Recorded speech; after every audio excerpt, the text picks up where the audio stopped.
Welcome everyone to season 4, episode 143 of the Premier Pod. I'm your host, Yash Bika, joined by my co-host Tyler Chan. And this episode, we got obviously the normal Manchester United Liverpool talking points and a pretty fun wild card, bringing it back to the FIFA conversation, but some big news that happened that broke actually yesterday in the FIFA world, or FIFA and EA essentially world of the video game industry. But we'll get into that in a little bit later. I wanted to say, I guess we're going to switch it up a little bit. We're going to start it off with Manchester United this time. We're going to start off Manchester United this time. Not much crazy has happened. I mean, like basically they lost 4-0 to Brighton.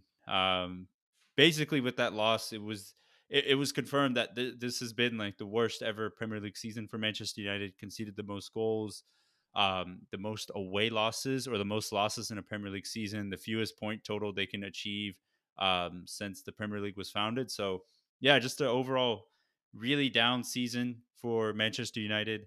One a lot of fans probably just want erased out of their minds. And yeah, one more game left in the season is kind of the mentality now, where it's just one more game left and we can finally put the season behind us and move forward. But I thought what was interesting was not necessarily the game, because at this point the season's lost and we knew that, but um, the kind of reshuffling that's kind of been going around in the backroom staff for Manchester United. Um, Obviously, we know in terms of the head coaching front, Eric Ten Hag will come in. He actually won the Eredivisie today with Ajax, so congrats to Ten Hag getting his last league title there. But obviously, we know he's coming in. He's most likely going to bring in his main number two. He's going to be coming along with him. We obviously know Ralf Rangnick will be kind of doing the consultancy role alongside doing the job with the Austrian national team, kind of doing working a hybrid job there. But Richard Arnold, who is now kind of he took over Ed Woodward's position, I believe, a couple months ago. Basically took over his position and has kind of been the main orchestrator for kind of changing a lot of the stuff, or making the plans to kind of I guess renovate or change up kind of the backroom staff of the hierarchy of Manchester United. So that meant appointing like director of football, getting a lot of people in the club that can help bring the club back in a footballing aspect. And one thing that he kind of there was a report that he was kind of upset about was the communication strategy for Manchester United.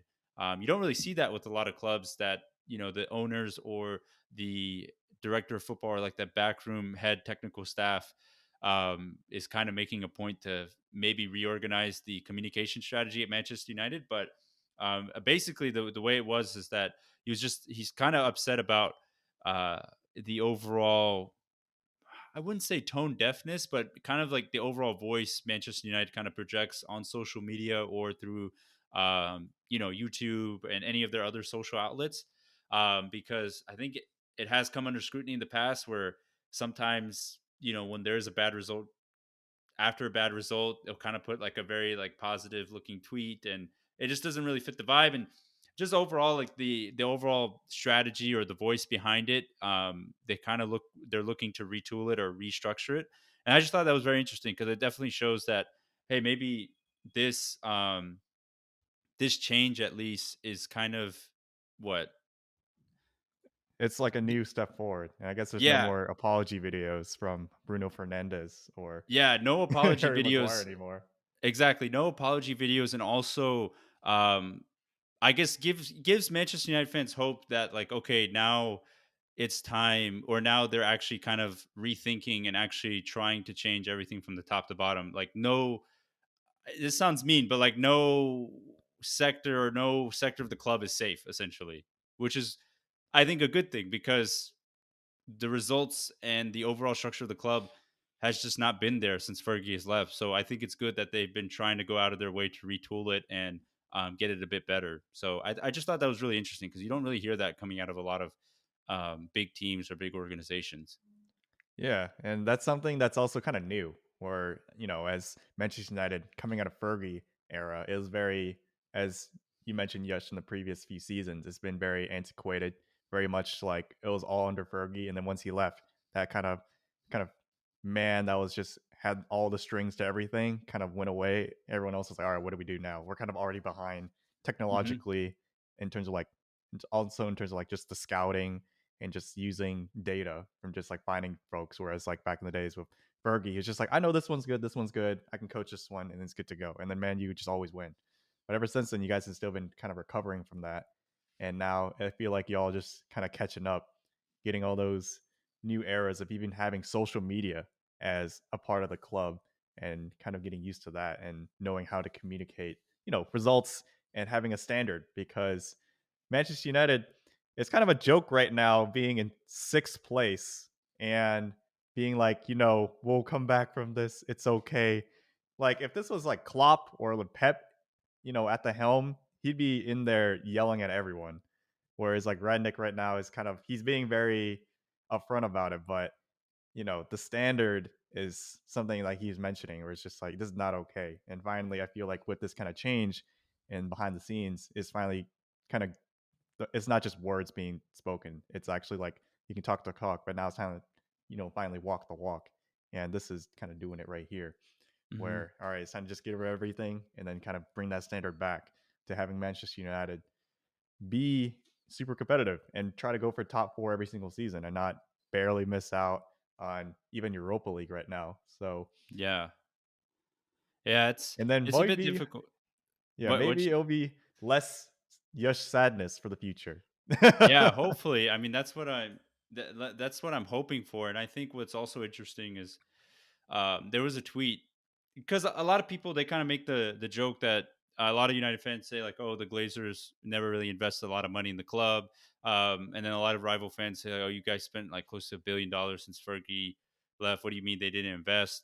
I think I can go on a big tirade rant, but like you can look it up yourself. Like they basically bought the club using using their debt of Manchester United, like kind of like with that, and ever since they've taken over, the club has been in debt, and they continue to take shares out to pay themselves, and the club has just been in debt in cycles since the Glazers have been in charge. And they also, from a lot of people, have said that that go to Old Trafford and pundits alike, they said Old Trafford is in desperate need of renovation. It's a stadium, it's a really good stadium, but it's needs renovation, and the Glazers have not done that. Also, the training facility used to be one of the big top tier of its class maybe 20, 25 years ago. But now, compared to the likes of Tottenham and Liverpool's new training center, Manchester City, it's just below par of the standard of the normal Premier League standard and top European clubs. So there's just a lot of stuff like that where the resources haven't been put into those areas. And it just shows because when you have a stadium that needs renovating, a training center that is not up to par towards the other European elites, I mean, it's just it doesn't live up. And then obviously, you can go back and there's articles written about it, just how like the club has always been in debt since they've been in, and how they just have not invested anything back. And it was also funny. There was a tweet that when United sold Ronaldo in the first time to Real Madrid, they replaced him with Michael Owen, Antonio Valencia, Ashley Young, and a couple other guys. And it's just funny because usually when a club gets that much money for a top player, they usually try to reinvest it to get another top player. But Manchester United, basically with their transfer strategy or the fact that there was barely any budget, it was just, hey, we're just going to replace him with Antonio Valencia. That's going to be our new number seven. And it's just kind of laughable because that's just not any modern club would just not function that way. I mean, even the likes of Liverpool when they lost Wijnaldum, I know they bought Thiago kind of in that the same time as Wijnaldum, but essentially Thiago kind of made up for the loss of Wijnaldum, or they went and bought like other midfielders or other players to kind of supplement themselves. And Man City obviously do that all the time. But yeah, it's just I hope change is coming because as we've seen, just they've the Glaziers and like the whole club as a whole has shown signs of just some signs of just it's just incompetence has been rotting at Manchester United. Hopefully now at least we can see some positive changes towards the light at least. Hopefully, in terms of scouting, especially, I feel like because even on top of what you Yeah, just said, like Manchester United pulled a very Tottenham move where they got rid of Bale and they got like four players, but only one really worked out, and that was Ericsson back in the day of Tottenham. yeah, But with hmm, Manchester United, I mean, even Valencia, he was all right. He wasn't Ronaldo, but he was all right. And then yeah. Ashley Young, as my friends like to call him, he was decent as well. I don't know why he played left um, back for a little bit, but that's a whole different story. But I mean, even then, just getting in that mentality of replacing someone with just even better player. Even Man City, they don't even have a player leave the club. They just buy someone else's. Like, yeah, you got Jack Grealish just coming in for no Yeah, reason. So yeah, Manchester but United, if they can scout the right players and do that, then I feel like that's also a good step. Not just buying players just because of the name too, like mhm, Falcao, Di Maria, yeah. stuff like that. But I mean, Yeah, I think I think that's a big thing as well. And I also, I guess, one last point. I think that's another big thing, and I think with the likes of Ten Hag and Ralph Rangnick, it seems like both of them are also very shrewd in terms of being very direct in what they want and not kind of budging. And I think that's really good because I think you need that. And also, I hope that with Ranick being in consultancy role and then them hiring the right pieces behind the scenes, hopefully they can get the scouting department correct and they can go out and find these players that you don't necessarily have to spend 100 million on, and you can get away with spending like 25, 30, but then they develop into becoming good players. And yeah, the whole scouting department in general just needs a whole revamp as well. So hopefully the changes we see this offseason can hopefully result in more positive momentum for Manchester United in the future because they definitely mhm. need it. It's I mean, we've seen kind of big money. I mean, y'all are about to off basically offload and sell a bunch of players this summer, so maybe the money will help. I mean, you saw Leicester; they sold Harry Maguire for 80 million, and then now they have a new training ground. So maybe Yeah. Manchester United can do that. Maybe upgrade Old Trafford. Maybe there's their training ground selling Matic or Mata. You never know. But I forgot y'all had stocks too. I mean, it's kind of a rough time for stocks, and this is not a Yeah. financial podcast, but Yeah. United's it's so funny publicly how traded company. ManU, the stock ticker, ManU. Right now, it's $13 a share. So there you go. If you want to own part of Manchester United, apparently, I guess you can buy this one stock. I probably wouldn't invest right now. It's not a good time. Not only in um, terms of like just the whole market, but also just menu as a club. I yeah. don't know. It's Maybe been rough. get in right now. It's downtime, so you never know. But Yeah. that's a different kind of podcast. This is Yeah. not It's financial advice.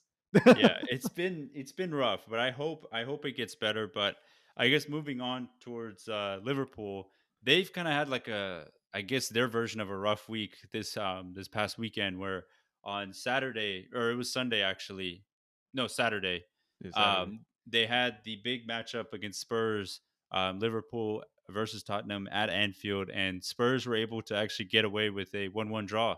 And it was actually, they went ahead in the second half, and Liverpool needed a deflective shot out of Luis Diaz to basically equalize 1-1. And it was about to be like an Antonio Conte masterclass there. But yeah, Liverpool essentially fought back to get a draw. And at that point, a lot of people felt like that was the end of the Premier League title chase.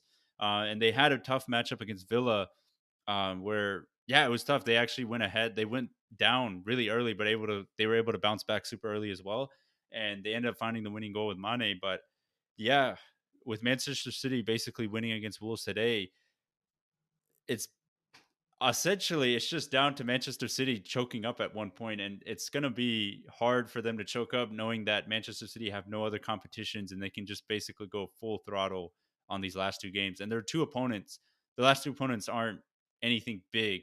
I mean, they play Villa on the final day of the Premier League season, so maybe some Stevie G Coutinho magic could get them through, but I mean, Manchester City are just the better side against those two other teams they have to face. So I don't know, man. It feels like, unfortunately, it feels like, Tyler, it feels like a repeat of that 2018-19 Premier League season where you guys did everything right.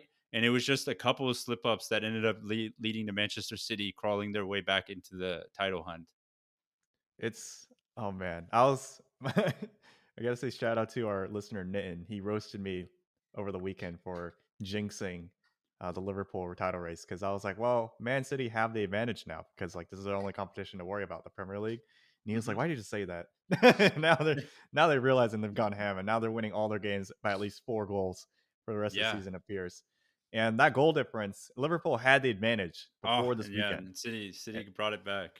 And then City not only brought it back, but now it's so much greater than Liverpool that Liverpool basically have to win out the rest of the games by at least 5 goals. per That's what game. And happened in also, 2018-19, right? You guys finished level on points. I think it was 1 point behind, and that kind of 1 point still haunts me to this day. That's And even I even mentioned this to Nitin as well. I was just like, I'd rather lose this season by 3 points than 1 point or even by goal difference because it's just too painful. Like it's just yeah, so tantalizingly close. I'd rather just be like, all right, it's a legit L right there rather than it's like, oh, you guys just barely got inched out. So I think I still will say Man City definitely have the advantage facing West Ham and then also Aston Villa. I saw some jokes that maybe Stevie G can just hop onto the pitch and intercept the ball at like the 89th minute. That could be like a Man City game winner or something, and then like just take yeah, the hit. But I mean, we need a miracle unless Man City just happens to lose the last 2 games of the season, which I think that's the only way at this point. And Liverpool win out big for the last two. I think the title race might be over, unfortunately. And Klopp kind of said in his interview yesterday against Villa, it's a problem that Liverpool have gotten themselves into that a lot of teams don't have. It's a kind of a luxury problem to be in like a quadruple race and to have this kind hmm of thing kind of looming over them. So, although it's rough to see Man City not only pulling these big results, but then also hearing the news that they got Erling Holland in the past couple of yeah, days too to add on top of the goals that they're already getting in these games. It's a little depressing where it's like yeah. Liverpool haven't really won the title too many times in the past like 30 years, but now it's going to be even slightly harder. But to go back into the games real quickly, these results kind of being very close, Liverpool winning 2-1 against Villa and then drawing against Spurs. It's a little concerning, I'm not going to lie. It's Yeah, and I was gonna we're say, not to cut you off there, but I've been seeing a lot of chatter when I've been working on like the timelines we follow. A lot of people have been calling out Mo Salah, and essentially saying like since the start of the new year, he only has 4 goals that are non-penalty. mhm. Um, and I don't know from your because you've never been the one to ever like scold Salah or like call any of the front three out. I know like 2 seasons ago you were kind of mentioning Firmino kind of needs to pick up the load a little bit, but you never been one like like he's just a bad player. But yeah, Salah like something's up with him, man, because he just seems like when I have had to cover Liverpool, it always seems like when he comes on, it's either he's not doing the right pass, or when he tries to pull out the pass, it never works. The shots aren't falling in. Like it's just something's up, and it's not clicking right now for him. Yeah, and that's something I've noticed as well. And even you can see in the comments of most of the games, it's just a lot of people are saying, I would trust Luis Diaz or Mane driving up the field with the ball over Salah these days. Yeah. Something is not right with Salah, where it's just he's known as a very efficient and strong player, where it's just like mentally strong and physically strong, and like he doesn't really do that many spectacular things. He just hmm is able to finish like the 1 or 2 or 3 chances he gets per game, and that's Yeah. how he kind of makes his money. But these days, he can't even open up and like get a chance going. Even against the Everton match a few weeks ago, like Mikolenko, the new Ukrainian left back for Everton, and Mo Salah were almost like on the same level. And I'm thinking Mo Salah, he should be on tier one. He should be shredding this guy apart. But he was being shut down against Mikolenko. Even against his past game too against Villa, he got subbed on. And I think it's kind Yeah. of clear of Didn't really Klopp do too that much. yeah, he didn't really do much. And also like Luka Dean. Luka Dean's like a little better than Mikolenko, of course, but I mean, even then, Mo Salah couldn't really do too much coming off the bench. And I think not only that, like Klopp is starting to notice, it's like, all right, maybe he needs a little bit of a break. Maybe we'll just play the other front three of Jota, Luis Diaz, and Mane instead. And also, we see like Mane has kind of shifted into that center forward false nine role that Firmino typically does, and it's Yeah. kind of worked out for Mane. But for Mo Salah right now, I think it's just kind of more mental because like it's not like there's been a big significant physical drop off from him at the start of the year. It's still Yeah. the same season as he's gone from the beginning because he's still the top It goal scorer in just the league as well. yeah. So It helps that he built like he was so hot during that October from September to November. He was probably the hottest forward in the planet alongside Kareem Benzema. But mhm. it probably doesn't help that during that span of the new year, he lost the AFCON final and then he got eliminated from the World contention in the Cup. World Cup by Senegal again. So maybe the lack of, I guess, letting down his country has played like a big role in terms of his confidence, and his just overall, yeah, essentially confidence in his ability. But I mean, you guys are very lucky that you guys signed Luis Diaz though, because my God, like that guy has been kind of like a catalyst or a spark plug for your for the whole entire attack and probably the whole team. Because I remember during this Tottenham game, he came on and he just basically was like a thunderbolt and changed the game. And against Villarreal, he did the same thing. And even when he does start, he provides that little bit of kind of that dynamism that you would expect from Mo Salah to do. But yeah, without Luis Diaz, man, you guys would be in a very different position. I would feel like right now because he's just kind of been a lightning bolt Yeah, in a bottle. I agree because as I think I mentioned this last week too. It's just like he kind of lights a fire under everyone's butts. Where it's just like when he gets Yeah, on, he just does very Neymar esque kind of things, where he just tries to juke everyone. He's very good at ball retention, yeah, and he just rips a shot when he just sees an opening anywhere. So he has a kind of you never know what's going to happen with him, and that's kind of like the yeah. magic that we have with Luis Diaz. But Hmm. at the same time, too, it can't just be him and Mane. We need Salah to kind of step up. And right now, it's like thank goodness Mane and Luis Diaz are going off because Salah. I'm a little nervous if I even start him in the FA Cup final this upcoming weekend. It's Ooh, just like yeah. something is not right, and that's maybe something for Klopp to figure out. But right now, even statistically, you can see he's been on a dip, and I feel like it's mostly a mental thing. Like you can Hmm. lose. You can. I feel like if I were in his shoes, I'd be sad too. Basically, let down your. You feel like you let down your whole country. But I mean, it's also kind of like a luxury problem, as Klopp kind of said too, where it's like, you brought your team all the way to a final, and now you lost. But it's like, at least you made it to a final. And the World Cup Yeah, thing, that is still pretty rough. Not gonna lie. Like you got yeah, Tunisia going to the World Cup. I'm like, Tunisia yeah. instead of Egypt. So It's I got a little unlucky it's with tough. the scheduling, and you had to be eliminated by your friend Mane of all people too. So it's Twice. like, what the heck? Yeah, twice. So Yeah. of course that brings some animosity in that too. And then even on top of that, we didn't even mention the contract. I don't think he has a Yeah. contract still. So there's Yeah. just so many It's things going on with Mo Salah that I wouldn't be surprised if he's just mentally not right, and that's what's kind of affecting his game because mhm.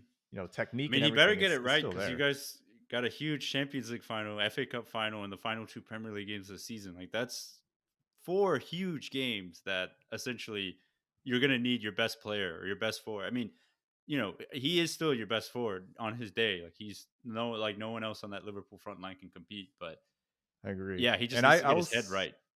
I'll say this: I think this is kind of a hot take, but I think Mo Salah will continue to be in the slump and this kind of state until the Champions League final because I Ooh. feel like that spark of Oh yeah. revenge, that anger is just gonna come out in that final. He's gonna see Yeah. those white kits and be like, "All right," Los Blancos. Yeah. is and he's just gonna have flashbacks to the freaking dislocated shoulder and everything, and he's gonna be like, "All right, it's time to go off." And then Yeah. Mo Salah Hey, will I go mean off in the that's final, and then I think we'll win the Champions League. I don't think I'll say think. I think we will win the Champions League, and I think it will because of Mo Salah. yeah. But up until then, it'll be a little rough, and it'll be up to Luis Diaz and Sadio Mane to carry. And Hmm. that being said, I feel like this is another hot take. I think Sadio Mane is on track to win the Ballon d'Or this season because, Ooh. like, if you think about it, he helped his country win the Afcon. If Yeah. Senegal make it far in the World Cup, then that's another thing because, like, Yeah. you think of Croatia with Modric, they made it to World Cup final, which is a Hmm. pretty high achievement. But also Sadio Mane right now, they're on track to potentially win at least three of the four. They're favored to win at least three of the four of the quadruple, and that's a lot of trophies right there, and like a Yeah. lot of achievements. And I think Mane also right now is also on track for the Golden Boot, if I'm Yeah. correctly remembering He that. has to catch up a bit, but I mean, if Salah's not scoring, he's the only other person that can score. And So, that'd be kind of sad if he beats out Mo Salah for that too. So then Mo oh, Salah's like, "What the heck? the That's triple I hate whammy. this man. Triple whammy right there. Loses all the trophies unless That is he is partnered interesting. up." So I will say for me, I would think the Ballon d'Or, if I had to pick, I think it would favor Benzema just because I mhm. think he's having kind of an unreal like magical esque season. I think if he were to win the Champions League, I think that would be like the ultimate like Yeah, cap stamp. off of like a brilliant season. But that is a good shot. I didn't really peg Mane to be in that Ballon d'Or race, but that is a pretty. I feel like if he pulls off a Modric, where he is kind of the main guy in the World Cup, where he literally is scoring the goals, assisting, and kind of being the star, like winning man of the matches, I could definitely see that argument. But I feel like he would need like a really strong World Cup as Yeah, I well. think if they make it even to the semis, I think Yeah. that's enough because typically African teams don't make it too far. The farthest I can remember, I think even historically, was that Ghana team in 2010 Oh yeah, the because that was a very quarterfinals. historical quarterfinal match that Luis Yeah, Luis Suarez kind Luis of just ended them, but in a very illegally, handball or way, maybe illegally but like way. game ship. I don't know. Just Yeah. playing the rule book So to his hands. Essentially. but I mean, on top of that too, we've kind of criticized Mane throughout the recent seasons where he's not the same Yeah, Sadio Mane as before. He's not as clinical. He's not as agile that you've seen like back in the days. And he's shifted into this new position of playing more central. And yeah, he's working magic. He's doing some, I would say, Mo Salah esque kind of finishes, and it's just like some yeah. clutch goals. So I feel like he's also kind of like stopped trying to do like the Luis Diaz esque extraordinaire like finishes, like trying to just bike it randomly or stuff we saw from him like a couple seasons ago. I feel like now he's just like he's almost what 30 now. He's like 29, so he's just taking the more simple but effective route mhm, where he knows okay, if I just side foot it, it's gonna go in. I don't need to try to like Rabona it or like he never did the Rabona, but like he doesn't need to try like to do something dude, too flary. the Like chop back against Watford, the no yeah, look. like He he could still just pulls that keep out it every once in a simple. while, but yeah. Yeah, but I feel like now I've like seen him. I feel like he just keeps it a bit more simple. And now Luis Diaz is almost taking on that Mane role where he just is the one always. Because I've seen Luis Diaz, he's kind of fluffed some finishes because he's tried something kind of like a bite, Yeah, and he like could have he just do like like a scissor kick and then it hits his knee instead of his foot. It's yeah. like, So come on, man. he's definitely taken on the mantle of like, hey, I'm just gonna try something and see if it works. And yeah, I feel like every team kind of needs that type of player because it can. Sometimes when you do that, it can maybe lead some chances because defenders don't know what that guy's going to do. So they might you know, it just scares the defenders because you don't know what he could do. He could just pull off like a Travella and just like score from I don't know somewhere. But you just Yeah, never know. But you need that type of player, that can do exactly. something crazy. And Uh, like that kind of flair, I guess that's the good way to put it, is something that's kind of shifted away from Mo Salah and Sadio Mane, I guess in our opinions. And even with Firmino too. Like he's a does he even quote play? unquote 5-star skiller. He's on the bench now. He's been injured for a little bit. So Yeah, we'll see I if he saw he gets was on the some bench playing against time. Villa, but like I guess like it makes sense not to play him because I think last season Jota just kind of took on the mantle of like being Firmino's replacement almost. Hmm. I still feel like Firmino is better than Jota. That's also, I feel like, another hot take. I feel like that I position. have seen some people say that Jota, if he doesn't score, is kind of bad, like overall. I don't I watch will. enough Liverpool to make that assumption, Mhm. but I've been seeing takes that a lot of people have been saying Jota's kind of like meh if he doesn't score or something. I would agree with that because like Oh. he doesn't really. This is just a roast of like Liverpool forwards right now, but like because I mean it's kind of true. Like it's Jota doesn't really create as many chances as a Firmino would, and it's usually Jota who gets those kind of random chances and he just puts them away. But if he doesn't put them away, it's like he doesn't really contribute too much else to the team. He's very much Mm, just a very good finisher. And if he's not fed or if he doesn't have like a clear cut chance just like laid to him, then I don't really see him doing too much to kind of create his own chances or like, doing any kind of flair esque kind of things that you see from like a Firmino or a yeah. Luis Diaz to really make his own space and then rip something crazy. All of his goals are typically very simple, and that's a Yeah. good A lot thing. of It's a good headers. thing because he Yeah. has like 15 goals already, and that's a pretty good achievement. But Yeah. he's not going to Yeah. be a superstar. I think he's going to be a Yeah. very high end, above average kind of rotational player, and Hmm. every team needs that. But you never know. He's still relatively young. He's like our age, so Yeah. he's still got a lot Yeah. more years to come. But And you know, I was gonna say that's pretty interesting. And like I guess like we didn't mention, but like Fabinho, they basically confirmed that he's gonna be out. I think up until yeah, the he's out. Champions League final for the hamstring, or is he out for the Champions League final as well He's out for the rest of the Premier League and season the FA Cup and final? the FA Cup. final, which is So he included. could make a comeback for the He Champions League, but it's could. kind of like 50-50, like leaning towards no. I'd be a Um, little nervous chucking him into a yeah. Champions League final coming off a hamstring injury Yeah. because, So I it wanted to bring that up because I've seen on like Liverpool timeline Twitter that people have been calling out Fabinho saying that he's kind of a fraud, where he's just like the Casemiro fraud. And like from a Liverpool fan that's watched it, is he really? Because I also have a fan that's kind of he's just a general Premier League fan. Like he loves Arsenal, but he watches a lot of the big games as well. And he noticed that he made the point that he feels like Fabinho can get a bit rattled, and when he gets rattled, he can kind of make some rash decisions. But from a Mhm. Liverpool fan that's obviously watches Liverpool all the time, like is Fabinho, is he like the is he really that goated as a center defensive mid, or is the idea of Fabinho greater than what he actually brings to the table? I think I don't think Fabinho is overrated or anything. I think he's actually very good. I think the Hmm. criticism I'm surprised he's getting criticized like that. If anything, like he was injured last game, like against Villa yesterday, so that Yeah, explains why he had some very rough touches, and explains why he had a pretty rough game prior to being subbed off for the hamstring injury. I think yeah, him at the club, he has a very specific role where he breaks up counterattacks really well, and he helps Robertson and Trent Alexander-Arnold push up. He covers for both of them essentially by moving that kind of back line of having behind him Van Dyke or Konate slash Matip behind him, and kind of yeah, cements as like a third center back at times. And hmm, he stops a lot of those breakaways from happening because they're very exposed and very high up on the line. And yeah, without him, there's not really another player on the team, maybe besides like a Henderson, that can really break up plays and really has that kind of physicality that Fabinho does have. And it was a little yeah, surprising too. They've been scoring a decent amount of goals this season. yeah. Most he It has since he's been at Liverpool, most in a mhm. season and at least. and I feel like if anything, I don't think he's any kind of player like a Draymond Green or like a Sergio Ramos that's just very Right. up in the face of every other player. He will Yeah. occasionally put in a rash tackle here or there, but he's not cursing out the other team. He's not doing any dark art defending. He's very much Like Diego Costa, yeah, just trying to like not rile like Diego. somebody up. He's not gonna beat up someone in the crowd like a Cantona. He's very much trying to mild manner most of the parts Hmm. until he just has like little split seconds of like, all right, I'm a CDM. I'm just gonna like truck this guy and grab a yellow. Yeah, or Yeah. maybe he gets beaten on the run because someone else is faster. And he's like, all right, I'm just gonna tug this guy down.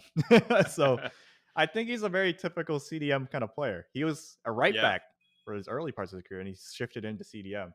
But I think he's still really good. I think he's still one of the top CDMs in the Premier League. I can't really name another one off the top of my head that might be better. It'd be Rodri, but Yeah. I mean, for his role at Liverpool, I feel like he's kind of irreplaceable. I was literally thinking at the same time, he's kind of getting a little on the older side, late 20s. And Yeah. I don't know if there's a Liverpool player that can replace him. And if Yeah. there is a player to come in that Liverpool would try to transfer in, I don't really know who could really take that mantle because he Hmm. just does it so well. He's just very composed. And that's probably the key word. You see his penalties, like when he has to step up for him. He, what's the word? Cool, What's that calm, collected. penalty kind of, or what's that type of penalty where you just kind of dink it over the keeper? Panenka, he Panenka. Panenka Yeah. Kepa in a Yeah. final. Like that kind of composure is something you can't really teach. It's just Yeah. something you have. And Hmm. for Fabinho, that composure kind of is exhibited on the pitch. And I Nice. feel like that's something that is not really it's an intangible, but also it's just something you can't really teach. Yeah. So No, I think he's just been that's injured. no. And he's That, still really good. I think it's a pretty good observation. Yeah, because I like Fabinho, but I did notice a lot of chatter about some. Maybe they were just like very, just kind of emotionally in the heat Liverpool fans, or they're just like, oh, he's just not that good.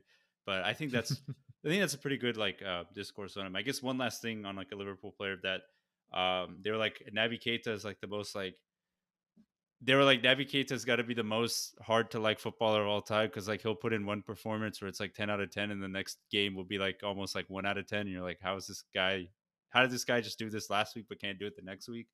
I'm assuming you probably had the same take where he's just like he could be like the best midfielder of all time one game, and then the next game it's like, man, this guy looks like he probably plays for Watford or something. Yeah, I will say for Keita, he's gonna be very. I have to agree with that one. Like Keita is also one of the ones that has been frustrating me personally as well, just because yeah, I you feel like kind of this basically season, nailed that's it. like the first time he's ever been like kind of fit most of the time, right? Yeah, Mostly and fit. I feel like the frustrating thing about Keita is that he does show like glimpses of like, oh, this is good potential, but he's been at the club for a few years now, and I don't think he's gotten that much better since Leipzig. His days there. And Yeah. if anything, he's been very bang average. Like his performances at times, like yeah, he gets a few chances to open up for like Sadio Mane or Luis Diaz. He does a good pass here, there, rips an occasional long shot that goes off to the side, but like defensively, he doesn't really do too much. And also, it's just I can't tell what his role is. I feel like it's like a subpar Thiago, except Yeah. Thiago is like a masterclass in passing, whereas for Keita, I can't really tell what his role is. He's decent at ball retention. He's decent as at finding and making like big chances, but besides that, he's kind of a liability defensively. He's not very too durable, and at times he just really just has a bad game. Like he just doesn't know how to really open up and like kind of separate himself from the opponents if they kind of lock him down. So Hmm. I personally like Curtis Jones more. That's another hot Yeah. take. Yeah. And I wish Curtis Jones had some more playing time, but Keita is one of the most expensive African players of all time. You can't Hmm. really just bench him. Yeah. And usually Klopp is not afraid to like bench certain players regardless of the price tag that came with them, but or like the transfer fee. But there's something the training staff sees in Keita that I maybe it's just not being translated onto the pitch all the time. But at least for me, it's statistically as well. It's just like he's not getting the assists, he's not getting the goals, and he's getting the minutes now that he usually hasn't gotten the past several seasons due to injury. But it's like he's not really making too much of it. He's not. We need someone that's like a Wijnaldum that can like go box to box and do something with himself too, like score those goals here and there. But Keita is like maybe like once every other month. Yeah. It's like, bro, what the heck? I thought you were supposed to be OP, but yeah, he's just Yeah. been very bang average. So Yeah. Yeah. So very, very interesting take on like some Liverpool players there. But yeah, we got like on a yeah, Liverpool player tangent. But hey, that's sometimes how it is. Like they've had a really good season, but that doesn't mean certain underrated or underperforming players like they don't like you can mask it for a while, but when it comes to crunch time, that's when like those like complaints start coming out because it's like you kind of been giving them the leeway the whole season, but now it's like it's time to step up yeah. because like the time You really matters. This is the time when big players need to, yeah, as you said, step up Make and their name, yeah. make their name and why they're at the club. And right now, Naby Keita, Naby lad, I don't know. It's very similar. I feel like to Alberto Moreno at the club when we had Mm. him. He was like he's just Coutinho's friend, and that's why he's Yeah. there. And then Keita's like Mane's friend, so that's why he's there. But Yeah. you saw the potential. Like we thought, I don't think he's gonna be like Conte or anything because like they're not the same defensively. But I thought he'd be able to bring as much impact to the team as much as Conte did bringing or going to Chelsea, where it's like they completely changed the midfield when he came in. And Hmm. Keita had that potential. He was a tots in his last season at Leipzig or team Yeah. of the season, and Yeah. When they there bought was so him, much promise. they literally let him stay at Leipzig for another season just for that to like let him Hmm. develop even more.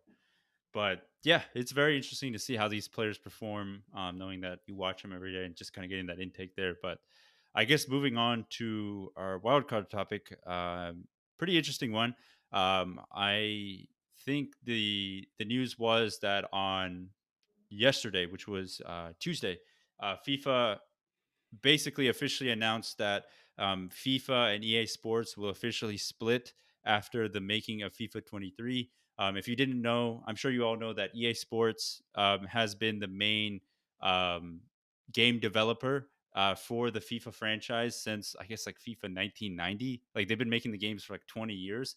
Since I guess like FIFA 98 when they were came out on the PS1, and FIFA's been the main developer for the FIFA franchise since. And yeah, Pez and Pro Evolution Soccer has kind of come in, but they've come in under like Konami as like an independent brand, not affiliated with FIFA.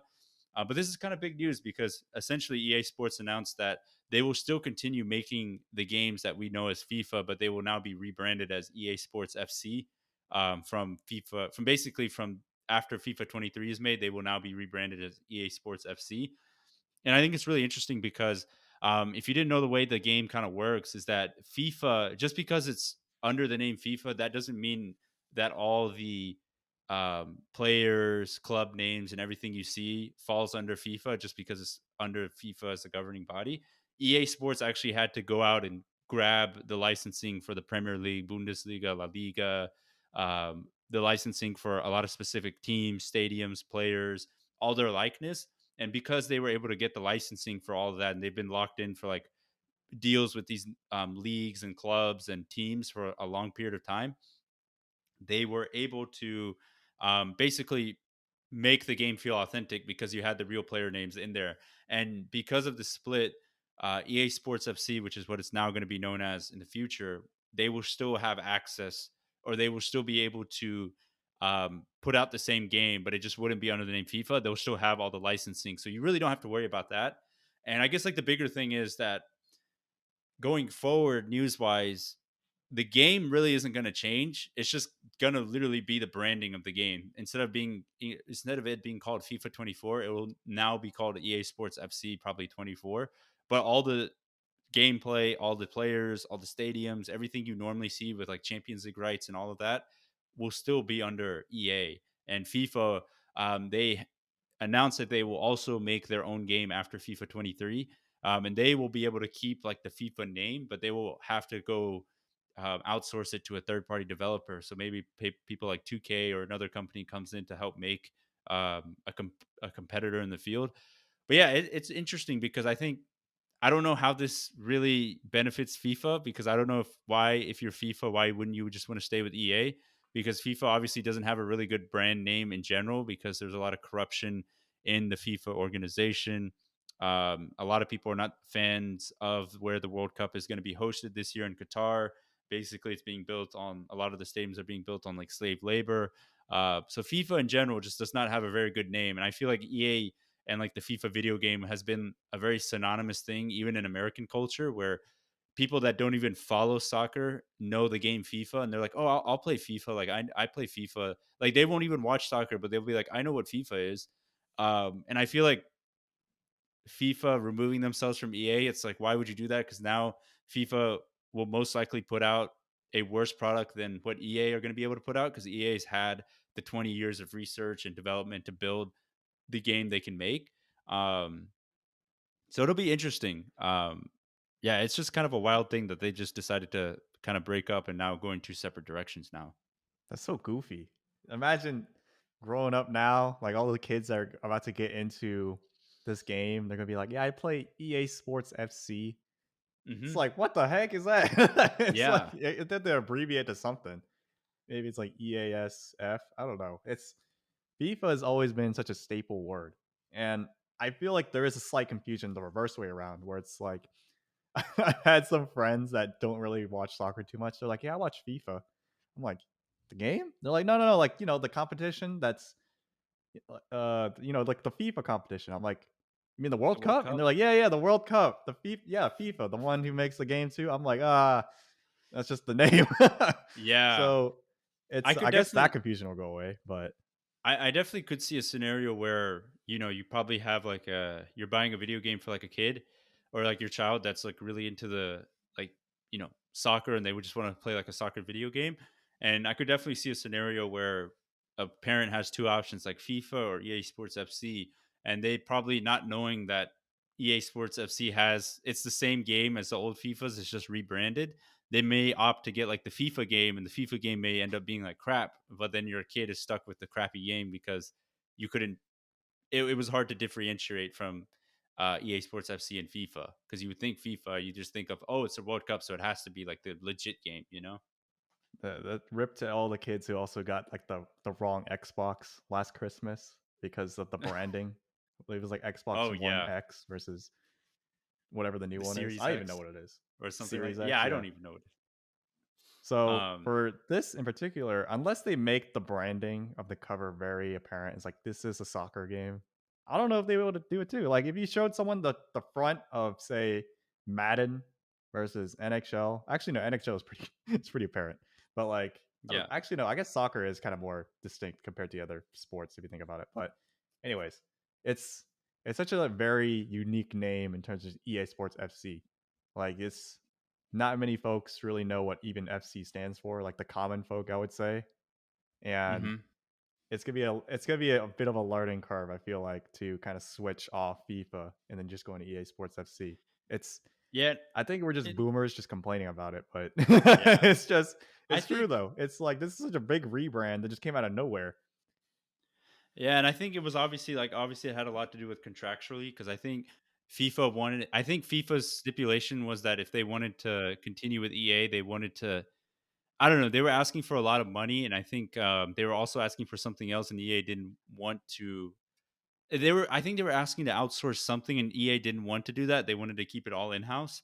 But I will say because EA, I think still the advantages with EA because they still have the licensing deals with the Premier League, with all these different top European leagues and the stadiums and the players. So that way, even when the new game gets announced, they can still get Mbappe to be the cover art for the game because Mbappe is technically licensed by EA and not FIFA, if you get what I mean. That's Um, true.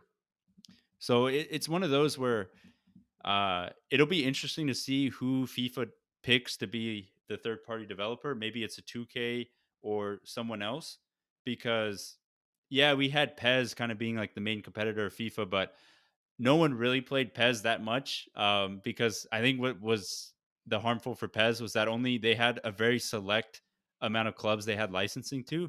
So if you ever played Pez and tried to do like Premier League, it wouldn't even be called Premier League. It would be called like English top tier or something like that. And the Yeah. player and the team names would literally be like North London Blue, North Yeah, London North Red. London Blue, that's the one that sticks out to me. And then And occasionally they do have licenses for very specific teams. Like yeah, they have like like Manchester Roma. United, Liverpool, Roma, Juventus, Barcelona, Bayern. But it's just like no one really wants to play that. Like when you play like FIFA, it's kind of fun to play FIFA because you know for a fact teams like Manchester United, Leicester, Arsenal, Tottenham are going to be in there, and all those players are also going to be in there with their actual player faces, and that's what makes it fun for like the casual gamer because they're like, oh, I get to play with like Ronaldo at Manchester United, you know. Um, so I don't know. Yeah, and then If they do like the third party route, I'm like, it's going to be interesting to see how they're going to be able to get the licensing and all of that that comes along with it. it's it's a little annoying too, just because if you think about it also, it's already hurting even the current FIFA game. I guess we can still call it that FIFA 22, where the Hmm. licensing is still also affecting them. Like you don't see the Brazilian national team in the game Yeah, because they lost the and a licensing for lot of that. the South American national teams aren't in there too, which is And unfortunate. even on top of that, you got Piemonte Caccioa, Yeah, the freaking Juventus, the past several. Roma are not a team in there anymore. Yeah, and then They don't. Lazio, It's like, like the list goes on, but it's just like I'm a little worried about that. If there is this divide, will oh we yeah, just be like, battle of all like right, licensing deals. It's like if yeah, you it's want like, Premier League, you got to go to EA, but if you want to play with like Bundesliga, you got to get the FIFA. You know. yeah, that'd be dumb. So hopefully that doesn't Yeah. skew into that. Yeah, hopefully it works itself out because I think the one thing that would be, I think like you said, I think that would be really annoying to basically pick between licensing deals. Um, yeah, I'm thinking here, but yeah, I think the biggest thing like that would be like the biggest annoyance is like how do they fight for licensing deals? I think what will probably end up happening is that FIFA will basically like the new FIFA games after FIFA 23 will have access to all the legit national teams and all the European international competitions that are governed by FIFA, like AFCON, um, like AFCON World CONCACAF, Cup, yeah, yeah. like all everything that is governed by FIFA will all be in the FIFA game, but then like EA would lose out on all of that. So probably unfortunately that means like maybe no national team, like legit national teams, but you can have all the club teams.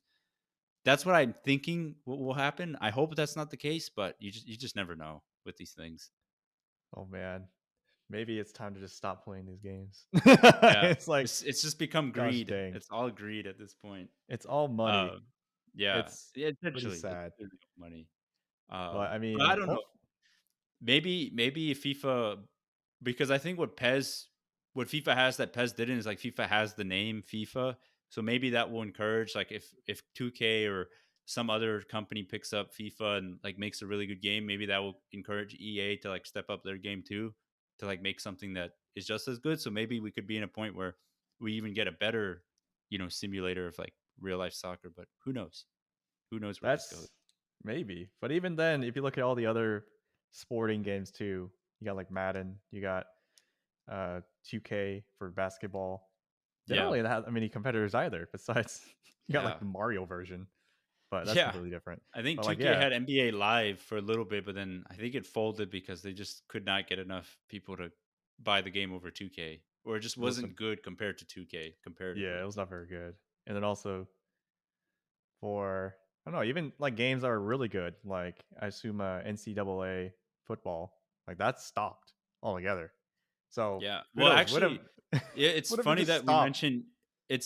mentioned EA Sports FC, but like I didn't know if you noticed this, but like EA Sports they're in the production of making a college football game, but I think it's literally called college football whatever year because they can't use the NCAA name because of Oh my licensing and all gosh. that. But I think with the NIL deals, I think they're able to, I guess, sign on players or sign on like teams. So they're gonna have like legit teams and all that and players, but they can't use the NCAA name because I guess NCAA holds the right to that name. So it's like Mhm. very convoluted, but I think they're finding ways to work around it almost.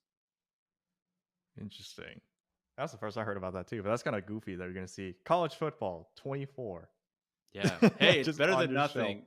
We haven't That's had a true. college football game since 2012, which or 2014 actually. Yeah, and we're missing So out it's on the been a very prime long years of time. UGA right now. They would be Yeah, the best team in the game, but gosh exactly. dang, at least you're making it now. So we'll see. But Yeah. at least for this game, back to FIFA or I guess EA Sports FC.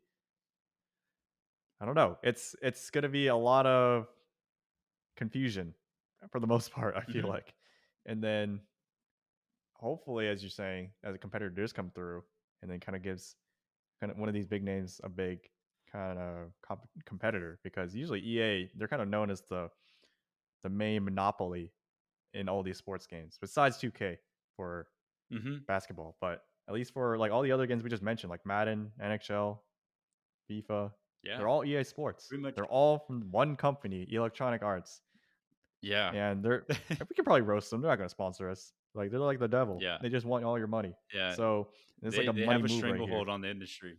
Yeah. They definitely have a So stranglehold on like the whole like gaming environment in terms of sports games. Um, but I don't know. I don't know. I guess I'm not as pessimistic about it. I think I'm kind of excited to see what happens. Yeah, it sucks like the branding is going to be like different, but I'm kind of excited to see what will happen with this change after FIFA 23. man, at least you know. Are you just one of those collectors that has the box for every single FIFA since they've been made? I don't because I've actually bought like I've Like the like digital had the ones? last three FIFAs are all digital for me, Yeah, all of the same. last three. So it's gonna be So a little goofy to see, but yeah, I man, remember back in the day I had FIFA '04 on PS2, and then I had FIFA '08 on PS3, then FIFA 11 and 12, and 14 on PS3, and then I had 15, 16, 17 on PS4, and then like the latest one after that I bought was 20 on digital. So hmm, yeah, I think mine since FIFA 17 were all digital. But yeah, man, this is gonna be so weird, kind of switching that and having that just. I mean, we're just kind of saying like this is mostly like because I mean this is like kind of like the biggest deal that kind of comes all of it. It's just what is the new normal name that we're just gonna call this game now? Because like yeah. it'll just become completely something different. It's like when the Catholics changed their prayer at the very end, whatever their thing is. Like they added some extra thing to their Hmm. sermon, whatever. But I Yeah. mean, this is just so weird to see. I don't like it. It's Yeah. We just got two man, opinions. I'm kind of looking forward to it. Tyler's not liking it, so there you go. I'm just I don't know. I don't want to have to switch something where it's just like in my head. I'm just so used to saying I play FIFA. Now I'm just gonna just say this long-winded EA Sports FC. EA Sports FC, and people are gonna be like, "What's that?" Be like, "Oh, here we go." Yeah. Oh man, but yeah, we wanted to put that as a wild card because it's honestly funny that we've had back to back like kind of FIFA videos because last Mhm. week was about FIFA 22 being a free game on PlayStation Plus, and now this week it's FIFA officially announcing the split from EA Sports. FIFA 23 will be the last title with EA, and then after that it'll be a split. So yeah, it's just funny how it's just kind of been brought up in the news, but yeah, it'll be interesting for us because as you've heard from our last episode, we do play FIFA, and it's just kind of been like something that's been a part of what we do for a long time. So it'll be very interesting to see how it changes when the whole rebrand goes and changing up the naming and how that affects gameplay and everything like that. So I just wanted to put that out there, but uh, yeah, I guess with that, that kind of wraps up season 4, episode 143 for us. As we always say, you can subscribe to our YouTube channel at the Premier Pod to catch video versions of the podcast. You can always also give us a follow on Twitter and Facebook at the Premier Pod. Follow us on there. Send us any questions for any future topics you would like us to discuss. And if you listen to this podcast on Apple Podcasts, please be sure to leave a rating and review. It helps us out. But if you don't want to do that and you simply listen, that's more than appreciated. And also, if you want to share this podcast with a friend that's into soccer, that would be greatly appreciated as well because we appreciate the help anywhere we get it. So, thanks again for watching. That wraps up season 4, episode 143 for us. Thanks again. Peace. Peace.